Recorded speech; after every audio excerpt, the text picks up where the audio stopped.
تو یہ جو محرم کی سبیل ہے نہ قرآن سے ثابت ہے، نہ حدیث سے ہے، نہ اجماع امت ہے، اور نہ کسی حدیث پر قیاس کیا گیا ہے، تو ہماری نظر میں یہ امر بدعت ہے. سمجھتے ہو؟ تو ہر سال تقریباً جو ہے وہ یہ سوال کیا جاتا ہے بار بار کہ جی کیا سبیل لگانا جائز ہے، کیونکہ سوشل میڈیا کا دور ہے اور نئے نئے فتنے اٹھتے ہیں. کبھی کوئی جو ہے وہ نیا انٹرنیٹ کا مفتی کھڑا ہوتا ہے، کہتا ہے جی جی سبیل لگانا جائز نہیں ہے، امام حسین کربلا کے اندر شہید ہو گئے اور تم یہاں شربتیں پی رہے ہو. تو اب ایک سادہ سا نوجوان سنتا ہے تو وہ کہتا ہے یار واقعی وہ شہید ہو گئے، ہم شربتیں پی رہے ہیں. اور پھر کوئی کہتا ہے جی نہیں یہ تشبیہ ہے روافض کے ساتھ، کیونکہ روافض کا یہ عمل ہے کہ وہ 9-10 محرم کو یہ عمل کرتے ہیں، تو لہٰذا محرم میں سبیل لگانی نہیں چاہیے، یہ ان کے ساتھ مشابہت ہو جاتی ہے. تو یاد رکھیں یہ دونوں جو باتیں ہیں بالکل غلط ہیں. صحیح بات یہ ہے کہ پانی پلانا عذر شراب بالکل ثواب کا کام ہے.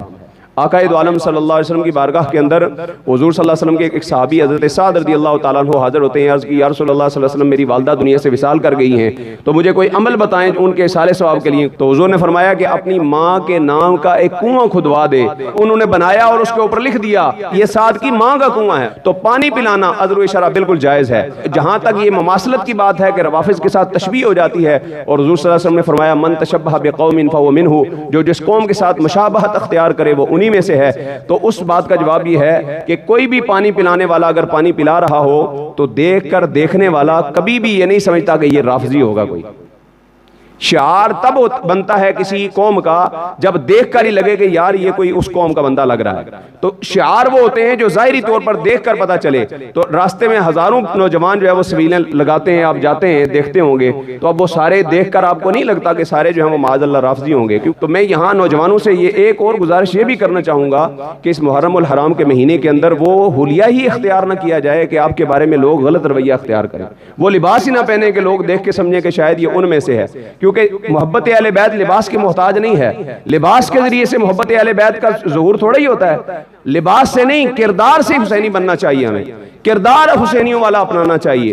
تو جو نوجوان محرم شریف کے مہینے کے اندر سبیلیں لگاتے ہیں بالکل وہ لگائیں، یہ ثواب کا کام ہے. ایک اور بات جو ہے وہ یاد رکھی جائے، 1 کلومیٹر کے فاصلے پر جی ٹی روڈ پر نوجوان کھڑے ہیں اور 5 جگہ پر سبیلیں لگائی ہوئی ہیں. اب وہ دوڑ کر گاڑی کے آگے ایسے آتے ہیں کہ جناب اگر یہ پانی پی کر نہیں جائیں گے تو معاذ اللہ یہ کافر ہو جائیں گے.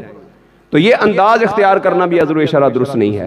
آپ کا کام ہے ہاتھ دینا، آپ پانی لگا کے کھڑے ہیں، لوگ آئیں گے پیئیں گے. اور بہتر یہ ہے کہ اتنے کم فاصلے پر پانی کی سبیلیں لگائی نہ جائیں. بھائی بندہ کتنی بار پیے گا؟ 1 بار 2 بار 4 بار کتنی بار؟ اور پھر صرف محرم الحرام کے مہینے کے اندر کیا گرمی اور شدت ہوتی ہے پانی پلانا ثواب ہے؟ محرم کے علاوہ نہیں، 10 محرم تک صرف پلایا جاتا ہے، اس کے بعد نہیں. پورا محرم کا مہینہ پلائیں. بھائی ہر جمعے کی نماز میں جامع مسجد جو آپ کے گھروں کے قریب ہے، اس جامع مسجد میں آپ جو ہے وہ باقاعدہ شربت بنا کے رکھ لیں. جو نمازی آتے جا رہے ہیں آپ ان کو پلاتے جائیں، ثواب کماتے جائیں. بہتر طریقہ اس کا جو ہے وہ اختیار کریں. صرف چند لمحوں کے لیے رسمی طور پر جو ہے وہ شربت بانٹ کر آپ سمجھیں کہ ہم نے حسینی کردار ادا کر دیا، ایک لباس تبدیل کر لیا، ہم سمجھیں جی ہم جو ہے وہ حسینی بن گئے. تو یہ ان سے محبت کا اظہار نہیں ہے. اصل میں ہمیں اپنا کردار بدلنا چاہیے. اپنی زندگی کے ہر لحظے ہر لمحے میں جہاں کسی کو ہماری مدد کی ضرورت پڑے ہم مدد کریں، اور امام علی مقام حضرت امام حسین رضی اللہ تعالیٰ عنہ کی سیرت پر چلنے کی کوشش کریں.